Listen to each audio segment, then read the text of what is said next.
We have a interesting format now. We're going to move into a debate format rather than a panel discussion, and it's going to, I think it'll be kind of cool to watch, and you'll get a chance to look and share your thoughts as well. The whole thesis and the premise behind this debate is that, many microfinance institutions, many banks have sort of scaled up their services or products and services because they've been using simple face-to-face interactions with clients. And of course, we all know, because of technology, because of ATMs, because of mobile, that there are a lot more ways to interact with clients. And a lot of people in this business, in this sector, think that the future of interaction with clients is going to be almost entirely digital. So we've put together a debate. We've asked Kim Wilson to come here, and she's going to moderate a debate that is going to highlight the different perspectives on both sides of that issue. The proposition that is going to be put to the two debating teams is this. The proposition is this.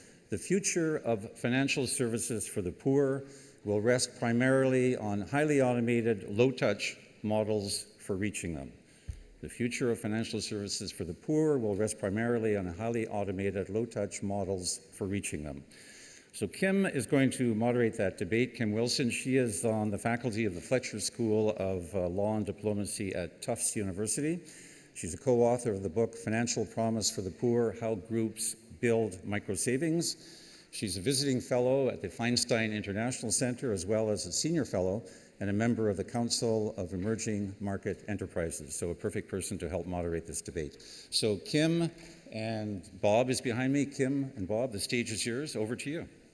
Great.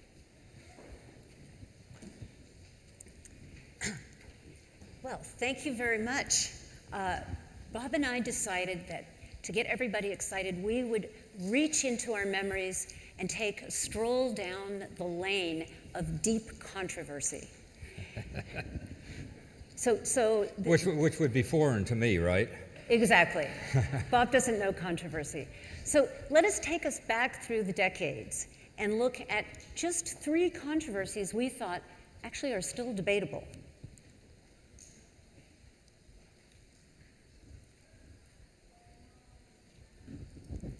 So, near and dear to our heart is this conversation we've been having about the role of profits in financial services for the poor. And for so long, this has been a debate that I think actually continues this day, right? On the one side, there are folks like us, some of us, who have argued strenuously that profits drive growth, drives outreach. But others feel, no, no, no. In fact, we lose our mission. We lose our focus on the poor if we become about profits.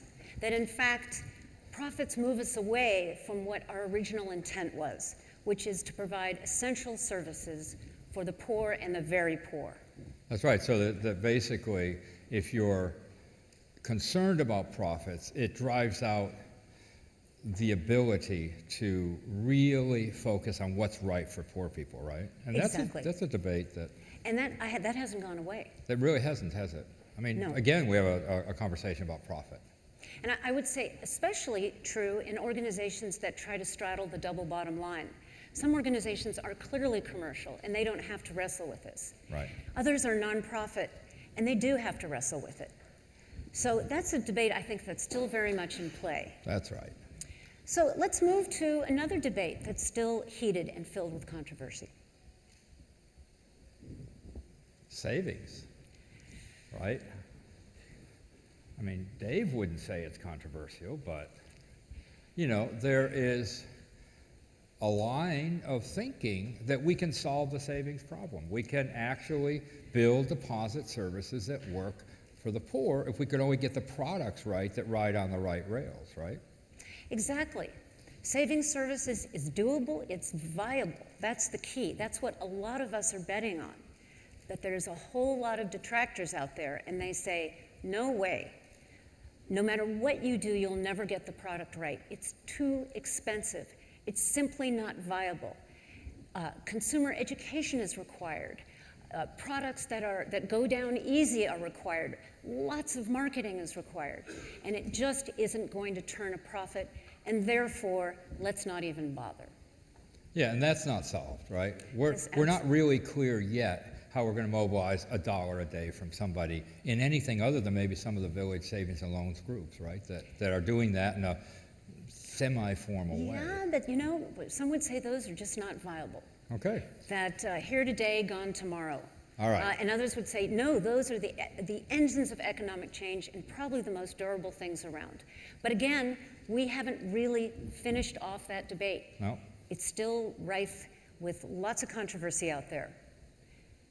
How about this one, Bob? Well, there's a conversation about what funders ought to be doing in this space, right?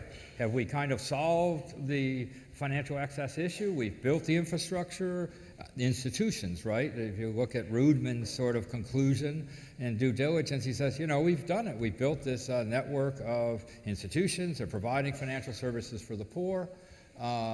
Funders maybe don't have much of a role in the kind of classic sense, right? And so is it time for funders basically to just get into the business of building infrastructure? You know, is this the next generation of rails? Is it like railroads were, electricity, communications? Is that their role? Yeah, and I think by funders, we're talking not just about governments, we're talking about, for example, some of the big foundations. Right. Should they, in fact, be putting their precious dollars in infrastructure, which could be commercial banks, right, or it could be MNOs, or a lot of different commercially viable organizations that, sure, are going to scale, but is that really the role of the funder? And I think others would argue, no, it's absolutely not the role of the funder, at least not the subsidized funder. That in fact, where funders should be placing their money is in things that can't get funded any other way. There's no possibility that certain things could get funded. For example, what about some experimental pilots where we just don't know the answer? Right. These could be pilots, what, coming from where? What kind of pilots? Well, you've got a lot of work in this, on the savings side exactly, where formal institutions are trying to figure out, as Strive talked a little bit about this morning, you know, will those balances start to accumulate, or will the low balance accounts be fundamentally transactional in nature? Or are there things we can do on the design side, on the behavioral side, to push those account balances to grow? And that's the kind of work. There's a question about how is that going to be funded. Will it be funded by individual institutions? Do they need a little bit of a nudge to start exploring this territory? So, Bob, I have a question for you on this debate. Okay. Which is, are we assuming on the opposition, the proposition is pretty clear, but are we assuming on the opposition that ultimately these pilots would be commercially viable? Is that the direction that the arrow is always pointing in? Or could you have a pilot that isn't necessarily going to be commercially viable?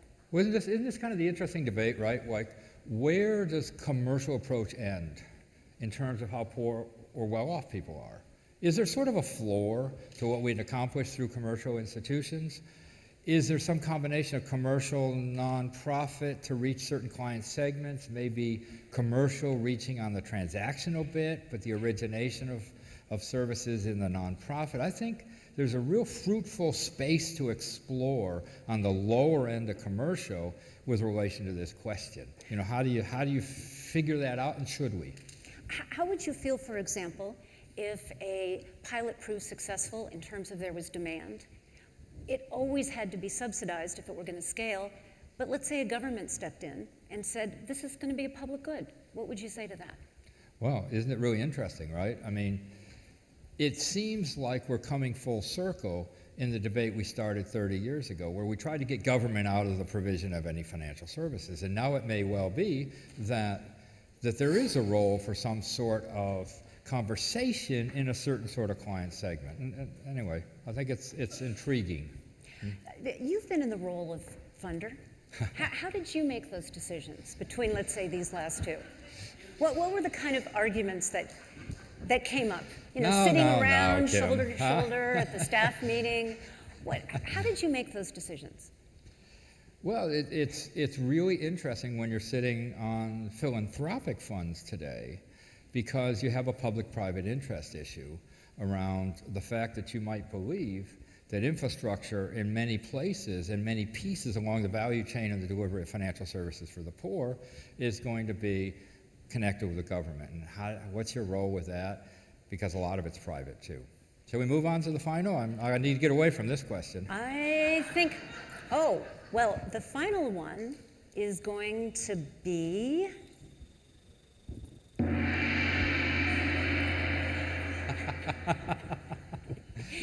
So is this my cue to get out of here? This is your cue. Exit stage right. All right, fine. See you. Thank you very much.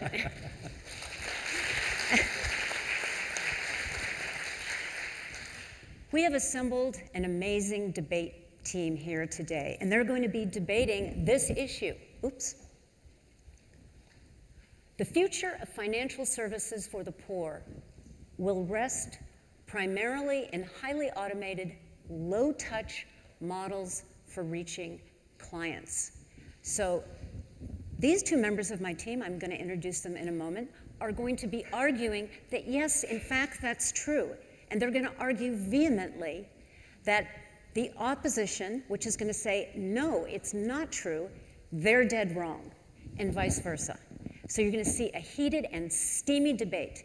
And by the way, these aren't academics. These are people that are living their work, and they're living this debate with all their heart and all their passion. Let me start out by introducing Eric Muriuki. And Eric is General Manager of the Commercial Bank of Africa. And in just a moment, he's going to give you a 2-minute overview of exactly what that means. Then I have Katie Nienow, and Katie is with Juntos Finanzas. She is co-founder, and she's going to be telling you about this exciting, and it's way beyond the experiment stage, initiative that is very high-tech and very low-touch. On the left-hand side of the room, we have Bindu, Ananth, and Youn. And they are going to be telling you why these people are wrong.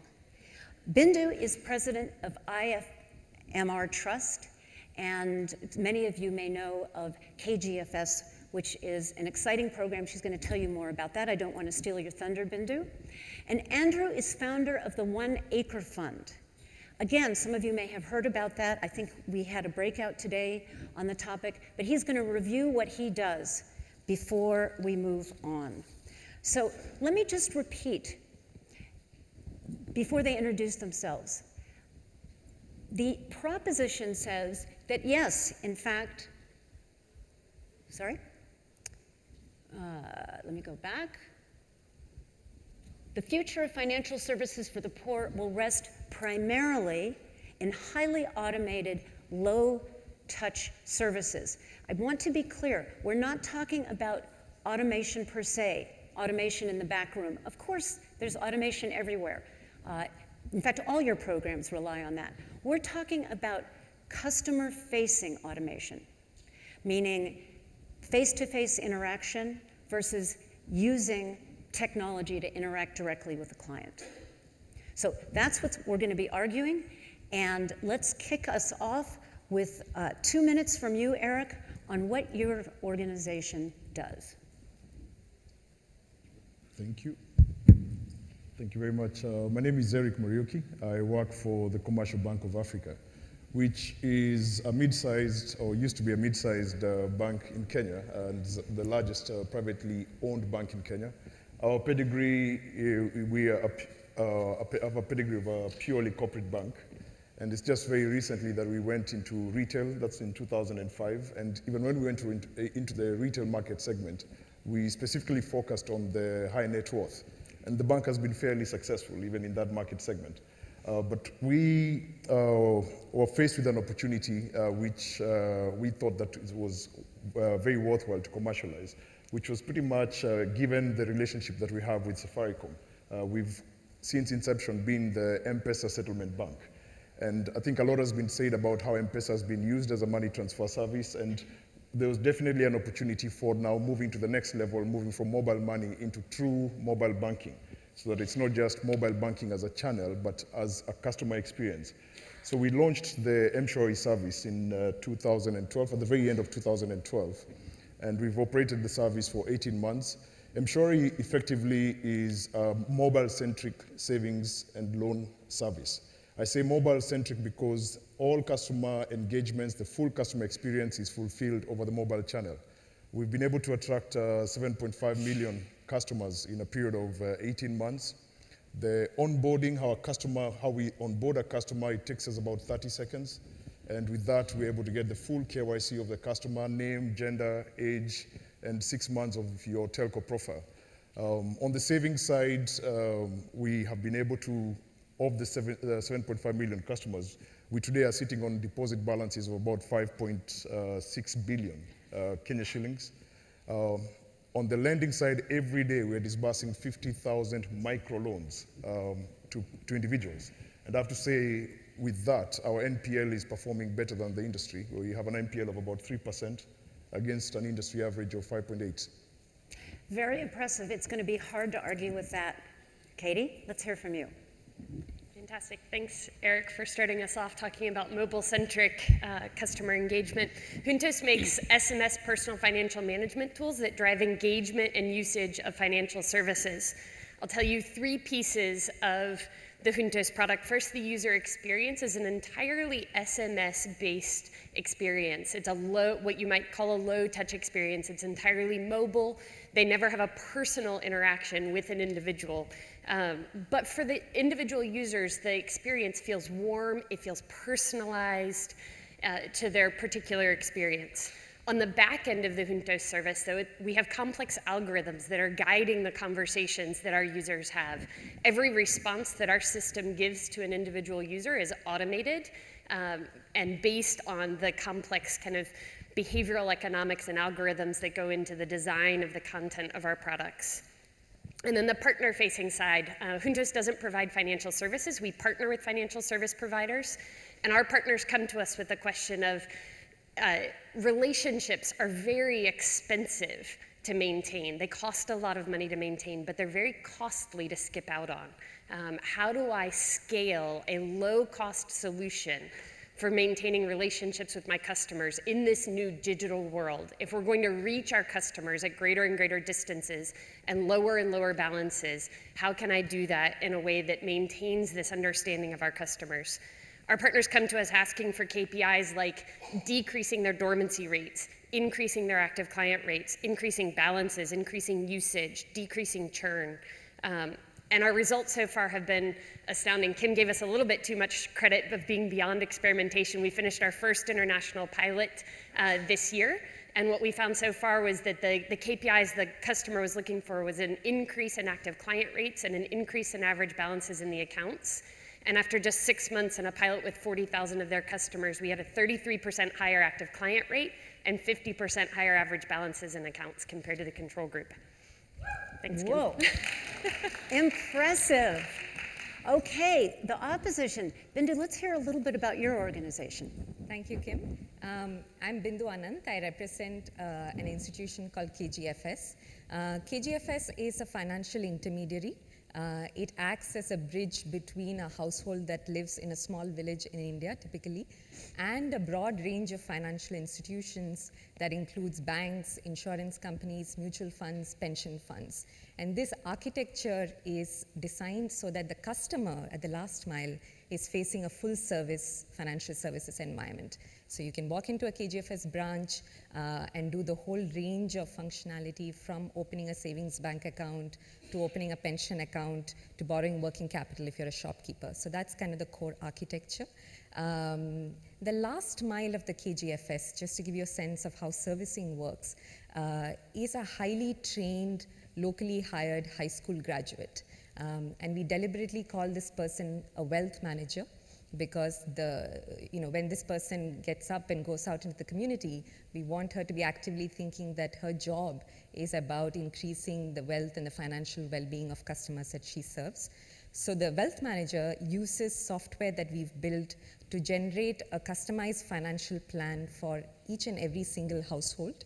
So we don't expect the wealth manager to be thinking on her feet, but she uses software to take a financial well-being report and actually work with customers to execute the plan, be it buying insurance or putting money into a long-term savings account, whatever that may mean. And our belief is that very often we know what is the right answer. We know that a particular customer needs to buy life insurance, but there's a big gap between intention and action, and the wealth manager is crucial to closing that gap. The KGFS model has been very successful, well past initial pilots. It's private equity funded and growing quite rapidly. We serve 500,000 customers and customer households every day across 3 very distinct regions of India. Look forward to the debate. If you ever want to open up a branch in Boston, please see me. This sounds an amazing service. Andrew, let's hear from you about One Acre Fund. Thanks. One Acre Fund is an organization dedicated only to serving farmers, and we take advantage of an amazing opportunity, which is that the majority of the global poor are actually farmers. So I just want, that never ceases to amaze me, and I want you to consider an analogy. What if the majority of the global poor were tailors? What an incredible opportunity that would be. And in that case, it would be absolutely insane to offer a low-touch model as our opponents propose. At that point, it would make a lot of sense to provide, along with a loan, very simple tailoring training. Maybe you want to buy sewing machines, 50,000 at a time, at a great discount and distribute them. At that point, if everyone you're serving has the same profession, it makes a lot of sense to provide value-added services. Given that the majority of the global poor are farmers, we have designed a generalized model that includes microfinance but includes other services as well, that enables farmers on average to double their farm profitability. So if you can look at our infographic here, we provide credit, certainly, but we also actually deliver farm inputs within walking distance of the people that we serve. We have more than 1,000 distribution points across East Africa. Then we also provide simple farm training. Again, all of our customers are engaged in the exact same activity, so we enable them to become a lot better at that activity. And then lastly, we help them in a limited way with some selling of harvest. We really believe that this complete value chain is very important to provide, which is a very high-touch kind of a model. We're still pretty small. We're 200,000 farm families this year, but hope to grow very quickly. As a side note, we also do a lot of this work together with African governments. But yeah, look forward to demolishing the opposition in this debate. Thank you. So these are real boots on the ground people here that have come to debate the issue. Now, who here has heard of an Oxford-style debate? Who among you? Okay, so this is not that. This is a, I don't know, you've heard of Better Than Cash? This is better than Oxford. I think we can call it a bolder MasterCard Foundation, Tufts medley of different debate items. The first thing we're going to do is ask you to participate, which is, you've heard these fantastic introductions. Let's take a vote. What do you think? So, get out your clickers. Yeah, and in fact, debaters, you're welcome to vote as well. So, this is what you're voting on. The future of financial services for the poor will rest primarily in highly automated, low-touch models. 1 for yes, 2 for no, or 3 for unsure.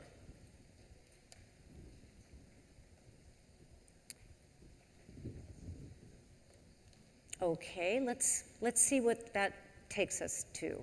Let's see, there's a few more, I think, coming in here. Great, all right. Okay, now we have a pulse on the crowd. We know what you think. We think that, yes, the future of financial services for the poor will rest primarily in highly automated, low-touch models. You've got your work cut out for you. So, let's see. All right, we are going to let the fur fly. Eric, may I start with you? Eric is going to defend the proposition. You're saying yes. In fact, the future rests with highly automated, low-touch models. I think the case for low touch is already made. I find it interesting that Youn calls us insane to even think of low touch. But if you look at the slide I put up, our numbers are insane. I'll just go through them very quickly. 7.5 million customers in 18 months. We're still signing up 10,000 customers every day. We're disbursing 50,000 loans every day, including Sundays. Now, I think we don't just focus on the 7.5 million customers and the simple product that we have today, but it's to ask ourselves, okay, what is the platform we've built? A platform in terms of, if you have 7 million customers, how else do you stretch your value proposition to these customers? And I think that's the opportunity that low touch presents. And I think we need to continue being insane about our thinking, because when you look at the challenge that we're trying to address, 2.5 billion people in the world are still unbanked. 2.2 billion of those people are in Africa and in Asia. 1.2 billion of them live below $5. Now, if you ask yourself, with a high-touch model, what is your cost of servicing a customer who has at best $5, and how much are they able to spare in terms of savings? So the approach we've taken, yes, it could be termed as insane, but I think when we look at it from a cost structure point of view, it costs us 0.0 something US cents to fulfill a customer's transaction. It costs us about $0.50 to onboard a new customer. And I would like to see us being able to, I would like to challenge our colleagues to just demonstrate to us, if the challenge is 2.5 billion customers, how are we going to achieve that with a low-touch model? And microfinance or financial inclusion has been an agenda for many years. And I think it's time we completely turn it on its head and say, look, we need to approach this thing differently, lest we become a Kodak in the face of Samsung or Google. And if you look at, I like the direction that this has taken, in the sense that we no longer talk about microfinance, but it's now financial inclusion. But if you take a bit of history, somewhere in the 70s, 80s, that's when development organizations or NGOs were really coming in to intervene in the pro-poor. And that continued to evolve, and they became financial institutions. They're now properly regulated either as deposit-taking microfinance institutions. And the reality of it is, with technology, banks are now coming in. Telcos are now doing it. And at the end of the day, the customer will choose who is more efficient, who is more effective at delivering value to me. And value, in my view, or at least the approach we've taken at CBA, we don't try to create products. We are looking at solutions. And one problem I have with high-touch models is, when you're coming to sell to a customer and you're selling to the customer, meeting the customer every day, you actually run the risk of mis-selling to the customer, as opposed to offering a customer in a way that he actually has his own experience with the service and chooses how best he wants to apply that service to a particular purpose in his life. And that's what we've been able to achieve with M-Shwari. Whoa, I think you've been tossed quite a challenge. And let me say, that cloud is looking pretty comfortable from where I sit. Pretty embracing, pretty cozy. Bindu, are there any shadows in that cloud? I'd like to hear from you. Several. So let me start by sort of laying out what high touch means to me, and why I think it's impossible, not to mention highly undesirable, to think about financial services without high touch. And before that, Eric did this sneaky thing of equating low touch with scale. This is not about scale, so let's take scale off the table. We all serve plenty of customers every day. For heaven's sake, I'm from India. I'm told every day that there are 1 billion people that are out there to be served. So this is not about scale. So to me, high touch, or lack of it, really is about, as Kim laid out, what happens at the customer-facing interaction. To me, high touch is about saying, ultimately, you take responsibility for what happens to the customer.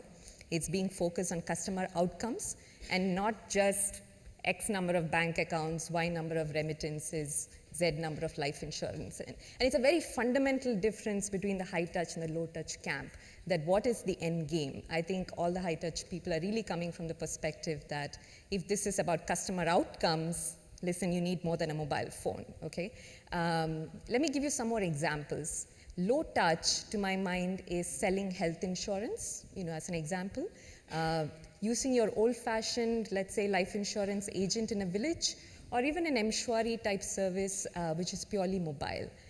But high-touch health insurance is being there for the customer when the claim happens 6 months later and making sure that the experience at the hospital is predictable, is seamless, right? Because those of us who do finance know that the moment of truth is not the sale of the service, it's really the servicing. So I think that's an important distinction to make. Another example, I think a low-touch loan is simple, easy to do, $100 overdraft line against your savings account, perhaps backed up by some transactional analysis at the back end. That's good. I'm sure that helps several people.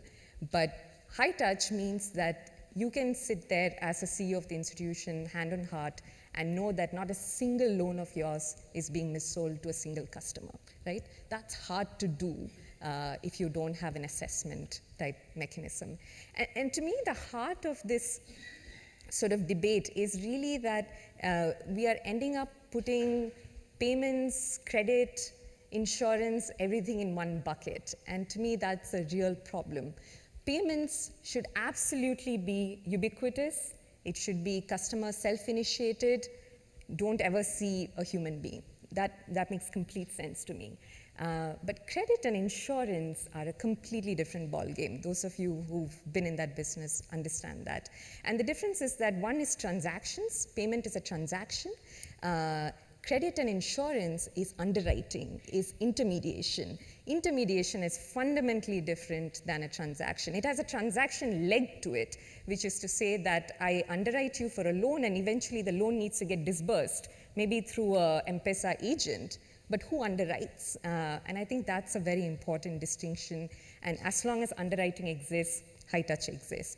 I want to end my comments with a little bit of a note of caution. I think the cult of low finance providers are going to take us, low touch providers are going to take us down a path of very simple, highly standardized products for everybody. So the $100 loan overdraft on your savings account, the $1,000 life insurance. But often customers' problems are not going to be solved by simple problems. I mean, Andrew's going to tell you about his farmer clients. Their farmers need to deal with seasonality. Seasonality cannot be handled if you don't understand your customer well. So let me end by saying that real finance is about solving real problems, and that you have to have the stomach to be high touch. Whoa. Wow, this is tough. It's getting rough. There's some rough riding going on here. And I have to just say something about healthcare. I live in the US, and $2.3 trillion is going into education around health insurance. So clearly somebody doesn't think that's high tech and low touch. You've nicely trounced these fantastic arguments about scale, about cost, about mis-selling. But Katie, let's hear what you have to say. I'm ready. I think trounced is a little bit of a strong word. I'm going to start off with two comparisons of numbers that you've heard that have floated a little bit on both sides here. One that you didn't hear yet. One Acre Fund has been around for about 8 years now, and they have 200,000 clients. Mshwari has been around for 18 months, and they have 7.5 million clients. Bindu would have you believe that this is not an argument about scale. There are 2.5 billion people out there who need financial services. This is an argument about scale. I want to reach every single one of them. She's also told you that it's impossible to serve those customers low touch. In her model, they have 900 staff members serving 5 million clients in India. In Mshwari, they have 27 staff members serving 7.5 million people. This is an argument about scale, it's an argument about efficiency, and it's an argument about the value you can return to the customer if you have great efficiency at scale. One of the things that I've noted as I've looked, I love the programs that both of them run. I think they're wonderful. I think the idea of high touch is a really beautiful thing. The cost structures that Bindu faces in India are not the same cost structures you face in the places where you live and work. I've lived and worked in Africa, and those are not the same cost structures that we worked with. Putting up branches and staffing people, she said that her staff members, her 900 staff members, are highly trained. That is a very expensive endeavor. That branch infrastructure is also a very expensive endeavor.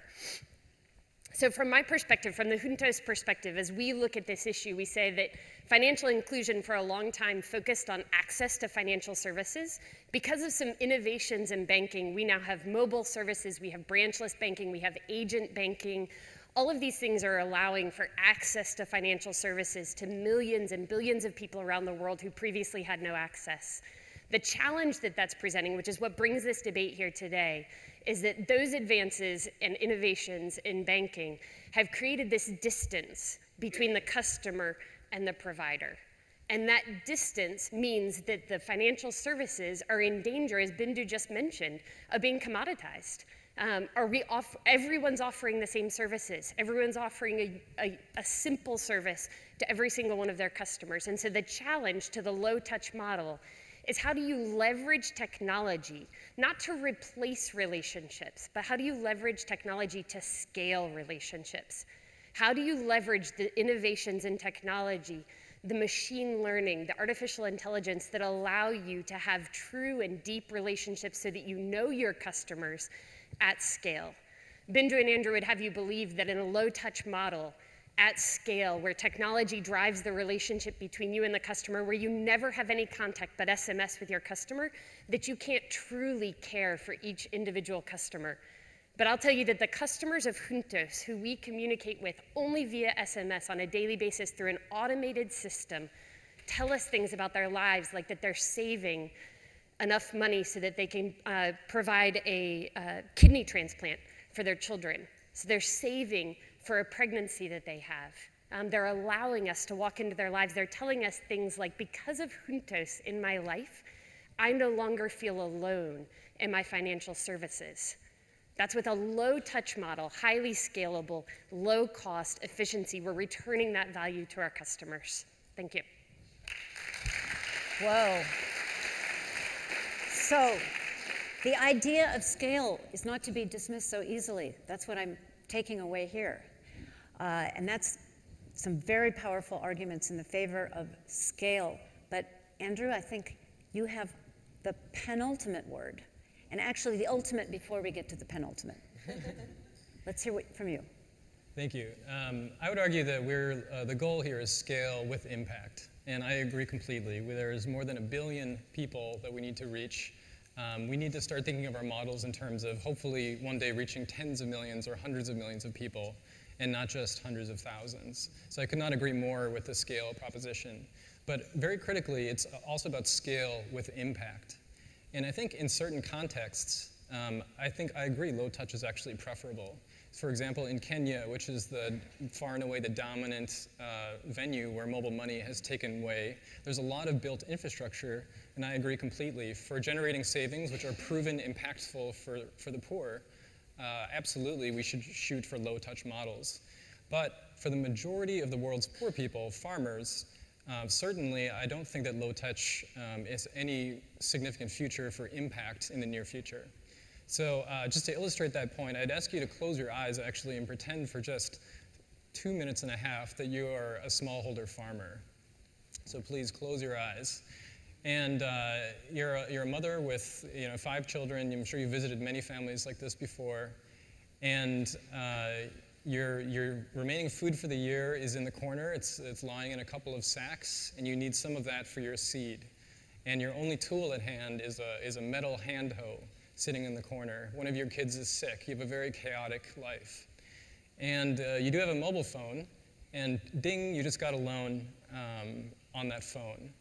And some nice, kind messages and things like that. And I agree, I don't mean to belittle these things. In many contexts, I agree this is far preferable to a high-touch model. It's much more scalable. But in the farming context, what do you do with that loan? Well, you've got to find your way to an input supplier. So you transport yourself into town. Already you've lost $1 out of your loan. Then you wander around to 3 input suppliers. 2 of them are out of stock. One of them has some questionable-looking seed in the corner. And you spend, your carefully accumulated $60, hoping that you're getting a pretty decent deal, but you really have no idea. Then you put that onto the top of a van or a motorcycle or something like that, and you spend your last remaining cash getting all that stuff back to your farm. In that case, Well, that's just the beginning, really. So then now how do you use this stuff? The package says use 50 kilograms of fertilizer per acre, but that's useless. It's hard to translate that into actually using these basic technologies correctly. And so our research indicates that most farmers just stand and stare at these bags kind of bewildered and don't really know how to properly use them. Time after time, in country after country, we have shown in our studies that the use of seed and fertilizer, basic farm inputs, result in zero net improvement in profitability. So you're going to go to your field, you're going to apply these things, and for every dollar you spent on seed and fertilizer, you're going to get $1 of harvest back. You're not going to improve your revenue, your profitability at all. So you can open your eyes, and you can just sort of imagine now just this context of a loan on your phone is, in this particular context, for the majority of the world's poor people, is certainly highly scalable, but it's not going to be particularly impactful. So I actually agree with the proposition in certain contexts. In contexts where mobile money is advanced, where there's very good mobile phone penetration and things like that, it's an incredible proposition. I mean, you can't argue with more than 7 million customers in 18 months. That's a wonderful thing for the planet. But in many contexts where the majority of the world's poor people live, having a scale with impact does require person-to-person, reasonably high-touch work. Andrew, thank you.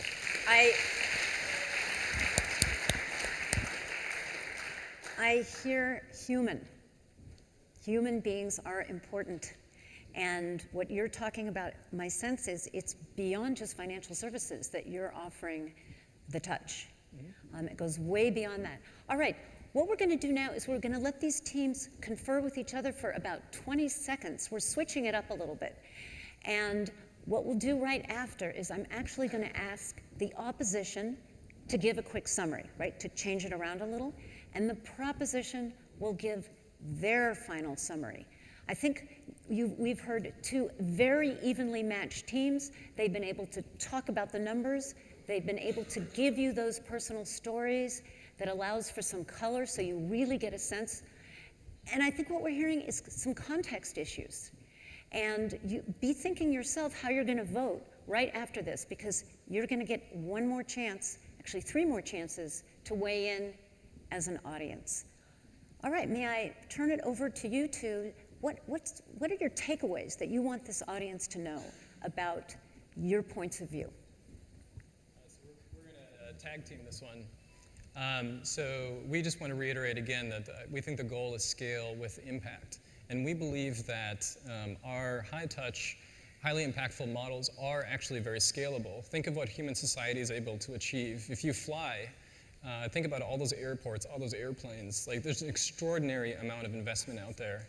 And as a society, we're capable of accomplishing great things at great scale. Flying is a pretty high-touch proposition. You cannot fly through the internet. So we believe that our high-touch models are quite scalable. We're very optimistic about the future.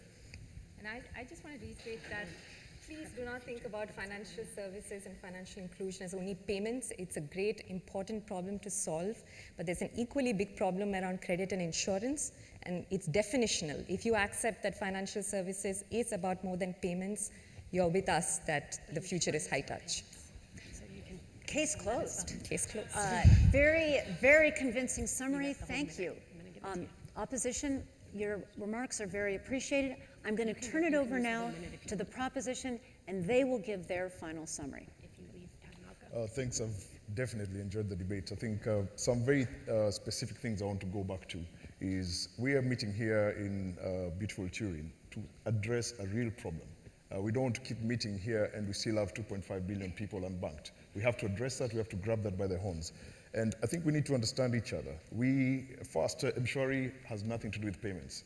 It's purely savings and loan. And it is actually also insurance. It is also working capital. It is also a financial advisor, because customers have used that piece of technology in that way.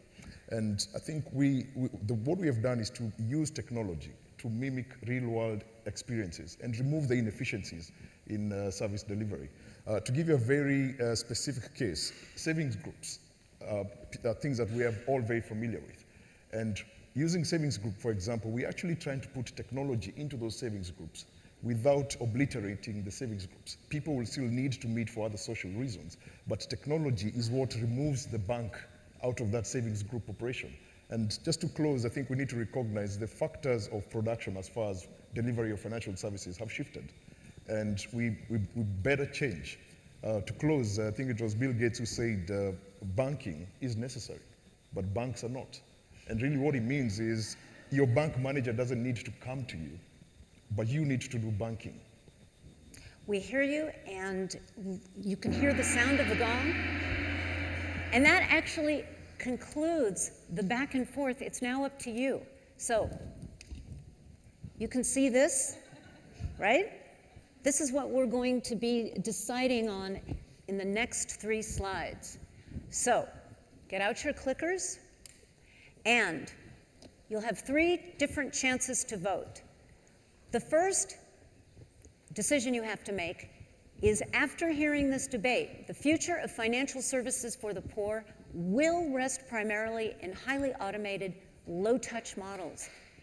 Yes, 1, no, 2, or 3, unsure.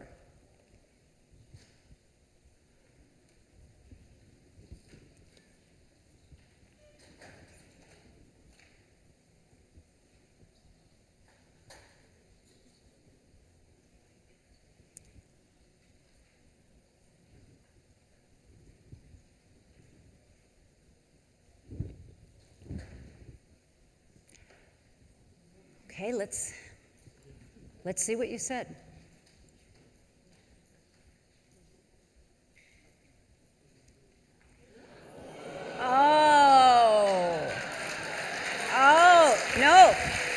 No, not necessarily. Hold the applause. You have 2 more decisions to make. Okay, things are looking promising for the opposition, but the jury is still out, and you're that jury. All right, let's go to the next decision. Get out the clickers. Has the debate changed your mind? Were you thinking differently when you came into this than you are right now? So, yes, 1, no, 2.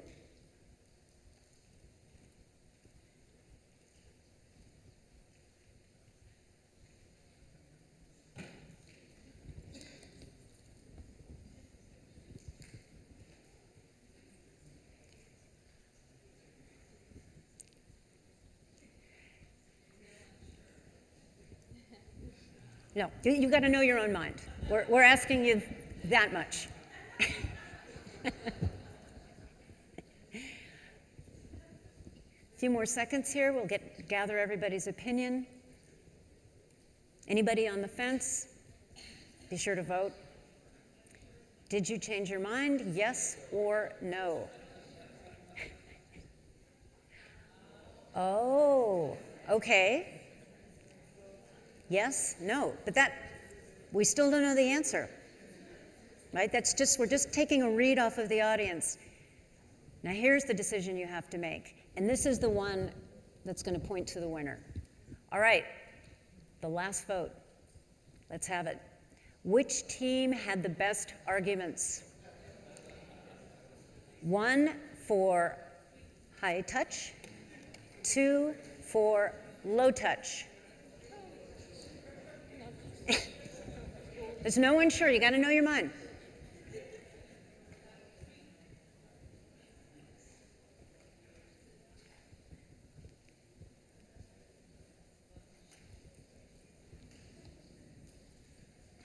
I'm nervous. I'm white-knuckling it here.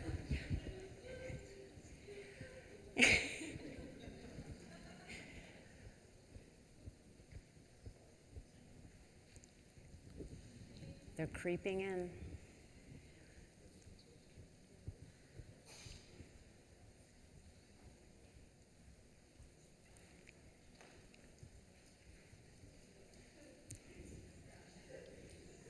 Are we ready? Abracadabra. Abracadabra. Oh, my. Whoa, bravo.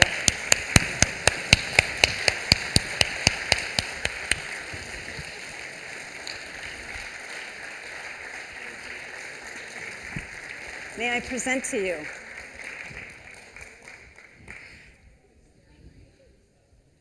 All right, winners, come and take your statues.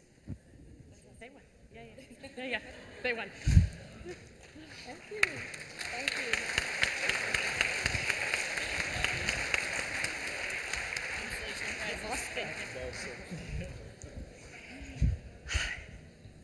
I think we could have equally given these out equally. They did a fantastic job, both of you. Thank you.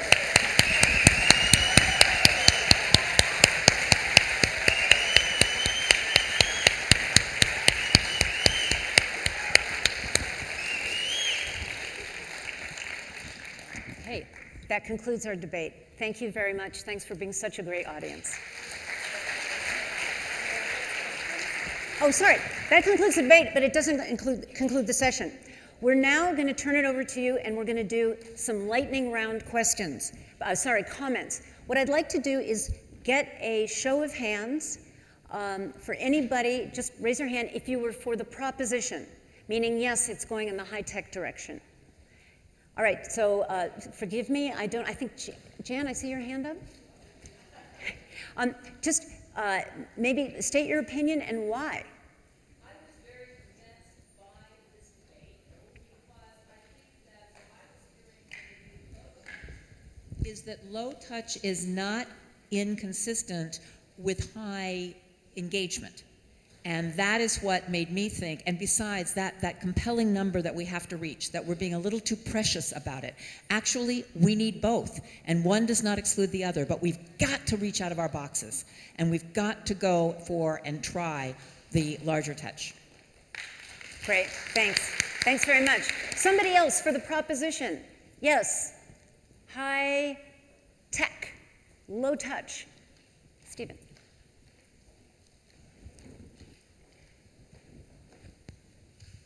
It was that last comment. I don't think it has to be either or entirely, but we really have to fill the gap, and we're only going to do it by mixing low touch with probably outsourced high touch interventions. But that may reflect my background as a sort of mass savings banker. Great. Thank you. Yes.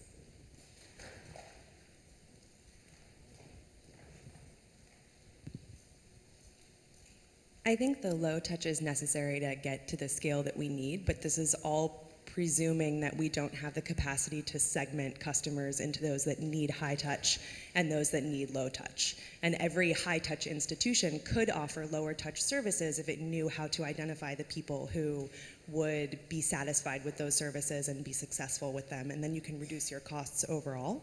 So I think a lot of this comes down to customer segmentation.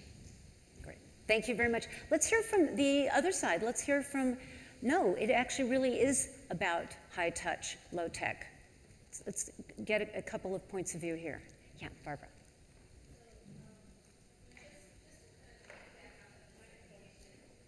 Yeah, sorry, if you could wait for the microphone, please. Thank you. Just to piggyback off of the segmentation comment, we did a very small study with the Milk Project in Colombia looking at a high touch and a less high touch, so not totally low touch mechanism for insurance sales. And I wrote the numbers down because I don't want to forget.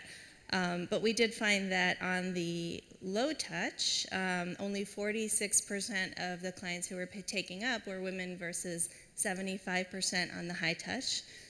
We also found that 71% of the high touch were poor versus 22%. So there are some segments that may be excluded because of lack of education, lack of prior experience with financial services, with just the purely low touch mechanism. It's a really interesting comment. Actually, would love to get your feedback on that, is the exclusion factor. Another hand up for high touch. Yes.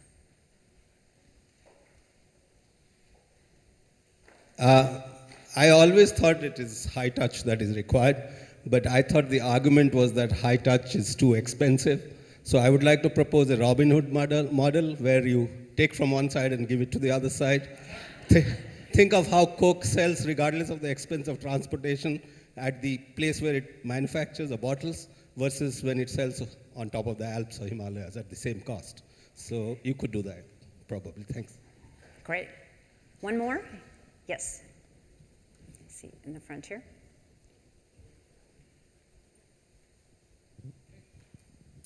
Hi. I think this is a really interesting argument because I think we go back to this whole conversation of segmentation and who your customer really is. And I think that we also have to keep in mind that technology is an enabler.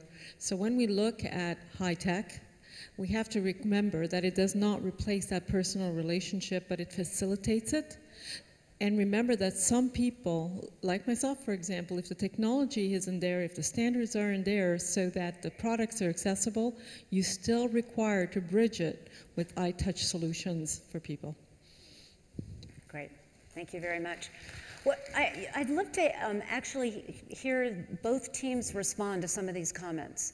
Katie, can I just turn it over to you, just spontaneously? So I think at this point it's probably a good moment to dissolve the teams.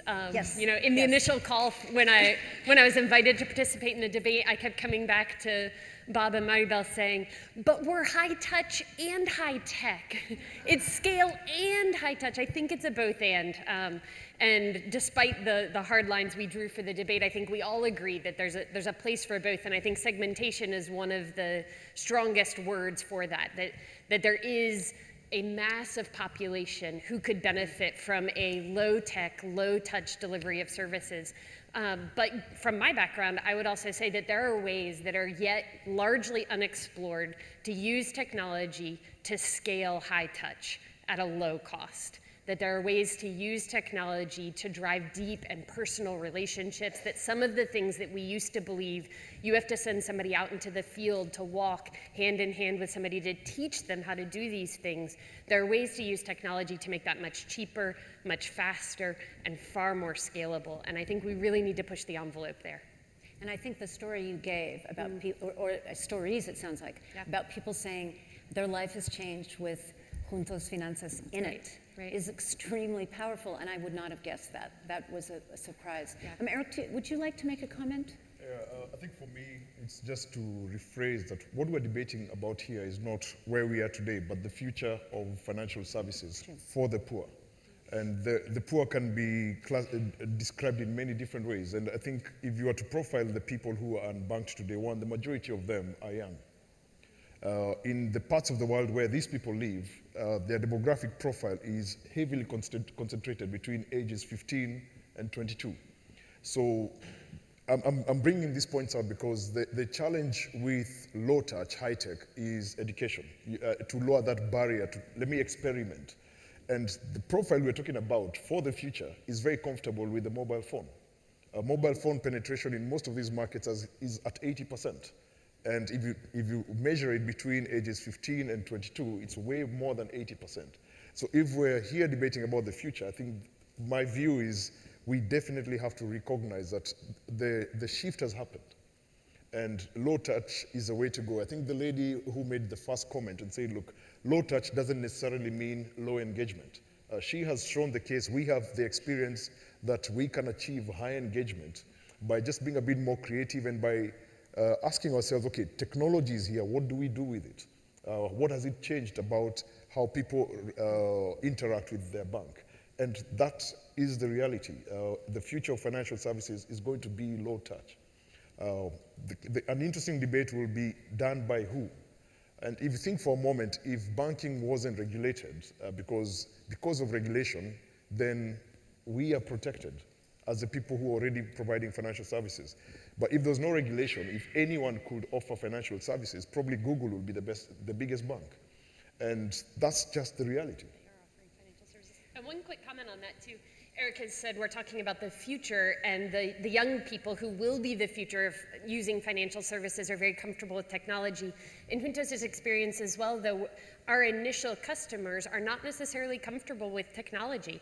And yet we still teach them how to use that technology via low touch, via SMS, even though they start out in a place where they may say, I don't use SMS very often, I'm unsure how to use the SIM menu to access my financial services on my phone. We're still able to engage them via SMS, teach and train them to use that and to become comfortable with that technology, even in the here and now, not just the future with people who are already comfortable with it. Would you like to respond? Oh, yeah.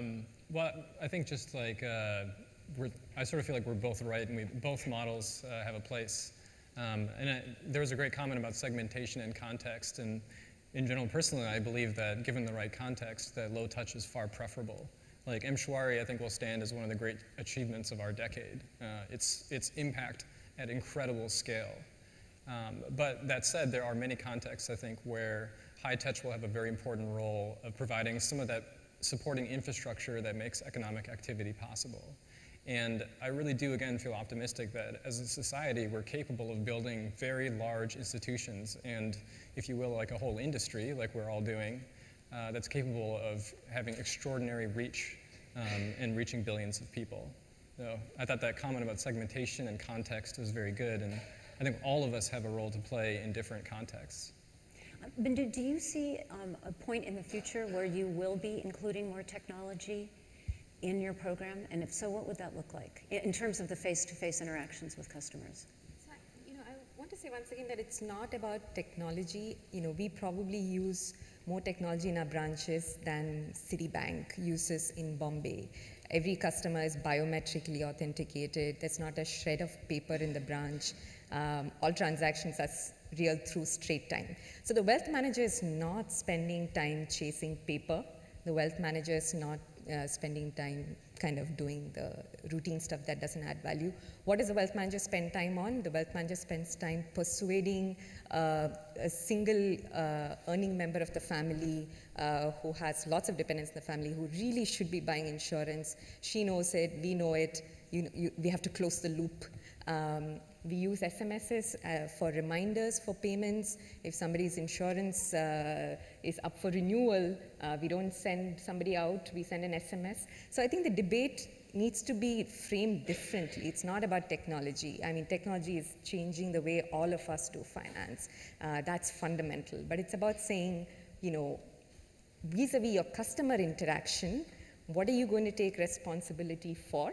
What are you going to let go? To me, that's kind of the heart. I was kind of giving you this example of the whole simple product. In India, we certainly see this as a very big concern because in the quest for sort of mechanical scale, including the central bank, you're hearing comments such as, let every citizen be given a savings bank account with a $100 overdraft. Boom, financial inclusion done. If you take a farmer, going back to that issue, put yourself in the farmer's shoes. I have very seasonal cash flows combined with fundamental uncertainty vis-a-vis weather. Now you have two products. So one product is very simple, very easy to understand. It's $1,000, pay a certain amount every day, pay at your nearest M-Pesa agent. Very simple, very easy to understand. Product B could look like, okay, here is a loan, Mr. Farmer. You pay us back depending on what happens to rainfall in your area, right? It's not a simple product. In fact, it is a loan combined with the rainfall derivative at the back end. So it's complex for the provider to synthesize. But as far as the farmer is concerned, the message is you pay us when you have cash. So my concern is that this quest for simplicity is producing standardization, and it's kind of to me, finance is not just that. Finance needs to solve problems, and that means sometimes taking on tough, uncharted work. And it sounds like you've put so much into the back end to make the front end friendly. Yes. I mean, lots of resources and research and testing and trial. But just as Eric was saying that low touch doesn't mean low engagement, I think similarly high touch doesn't mean high cost. With all of this bells and whistles, we are cheaper than any microfinance institution in India, because I think there's a way to think about the business case. So you put in all this effort clearly at the end of the day, if you're just doing a micro loan, the economics doesn't add up. So you need to do things that fundamentally competition cannot do because they have less information about the client, they have less understanding, they are more risk averse. So I think high touch also does not necessarily mean high cost. You know, what's kind of the right-hand side of that equation? It has to be a deeper relationship with customers than you could otherwise imagine. I think, Bindu, it's, we probably need to continue shifting the debate. That I don't think I'm trying to frame it as a cost issue. No, we did discuss cost during the boxing match that we had, but it's very much about value. And what I believe, when we think about what is the future financial service provider going to look like, one, I'm very convinced that there's definitely going to be specialization. The wholesale bank, in my view, is going to disappear. And people will start identifying their niches, where they specialize. And your institution is, for example, a very specialized organization. You're not the owner of the product, and probably even not even the owner of the relationship. But as an intermediary, you're doing a very specialist service. And at the end of the day, high touch, in my view, is more expensive, whichever way you look at it. The issue is, if you have a high touch business model, then you completely need to shift your value proposition so that you're able to extract more to pay for that. But I think I was trying to restrict myself to, we're trying to bank the poor. And you cannot sell to them a very high value product because you have a high touch business model. You have to sell something that is right for them. There's an earlier point I'd made about, at times, particularly with simple products or the traditional banking products, that relationship delivered service at times tends to create bias. We know there are lots of cases of mis-selling because your agents have targets to deliver and they want to sell the loan, but that's not the loan the guy needs, or that's not when he needs the loan, or that's not how much of a loan he needs. But if you're able to remove yourself and as a bank and offer the service, let the customer customize it for himself. And what you end up with as a service provider is mass customization. Yeah. I think mass customization is one of the important details to hone in on here, and I think you talk about not wanting a simple product, you know, it's one size fits all for everybody, and I think there's a way to use low touch as a one size fits all solution because we want to be low touch, but the reality is with the innovations in technology that we have today, we're enabled to have mass customization, where before maybe high touch meant you could have 15 different products and low touch meant you had one. Now you can have a low touch product that has an infinite number of products. Because you know so many details about your customers and clients because of the technology behind it, because of the data that you're collecting, because of the ability to scale, in my opinion, even the warm relationship that you can have with a customer to learn the details about the customer you need to know about who needs insurance but isn't yet buying it. What are people's concerns about the future? Where do they feel the most risk in their lives? You no longer need a person to walk into somebody's life to ascertain that, but you can learn that through technology, which enables you to deliver a mass customized product. Great. I'd like to take a moment. Would anybody like to ask a question of the team? If so, please raise your hand. Yes, Amy, I see a hand up here. Amy?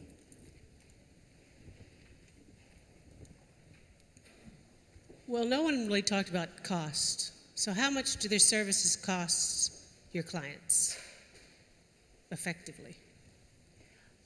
And, sorry, the reason you're asking that is to find, is because, what if the answer is that high touch is more costly? How does that affect what you're going to think next? I'll tell you when I get the okay. answer. All right, answer. No, but I mean, let's talk because about cost. you know, this is we think this is a more efficient model. Is it a more efficient model, but is it more expensive for the client? And this is maybe a less efficient model, but maybe it's a fairer price for what they're getting. So I just, you know, nobody talked about the cost structure. So I don't know if you can answer that question. So. Well, I can speak about our product or our service because the question on cost, it's difficult to compare because we don't know what the value proposition is, and you cannot compare our service with their service until you understand the value proposition. As a savings and loan service, we pay interest on the savings on a graduated scale between 2% to 5% interest per annum. And that compares with, in Kenya, the average savings account pays about 1.6%. So we're able to pay 5% from as low as 50,000 Kenya shillings. On the credit side, I know we get a lot of stick on this. We are charging 7.5% for a 30-day loan. Now, some clever guy will multiply that by 12 and say that's 90%. First, I would say it's all, in my view, all a matter of value exchange. So if you're a micro trader and you need 5,000 bob to close this deal to give you a 40% margin on that transaction, and without this service, you don't do the business. But with this service, you get your 40% margin and you effectively retain 32.5% margin. So when we look at how we've structured our business, we always ask ourselves, okay, how much value are we putting into the customer's hands? What is the customer going to pay us for it?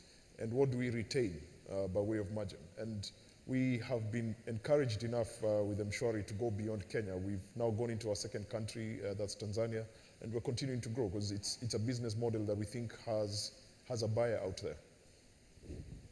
Would you like to respond to the cost question? And then we probably have to wrap it up, but I think like Eric said, the comparability issues are hard, risk-free rate in India versus risk-free rate in Kenya. But just to give you a rough sense, prices vary. If you are a customer that's buying term life insurance from us, it costs you 0.1% by way of premium because it's a pure risk cover, no fancy stuff going on. On the lending side, we have a portfolio of services depending on perceived expected losses, etc. Interest rates can vary on an annualized basis from 18% to 24%. In our case, to provide services costs between $20 or $30 per customer, inclusive of cost of capital, training, 20 sessions per year, delivery within walking distance of about 100 kilograms material, crop insurance, etc. And definitely, that's why I say, like in most contexts, if there is a lower touch option available and it's proven impactful like savings is, I agree that it's preferable to use that. But anyways, in this context, I think that's important. I think you both bring out really good points, which is this debate has been a bit artificial in the sense that we're talking apples and oranges in some cases. But with that, I appreciate and acknowledge the passion with which you argued your side. And everybody, please feel free to approach the team during the break that we'll have in the afternoon. Thank you again. Thank you.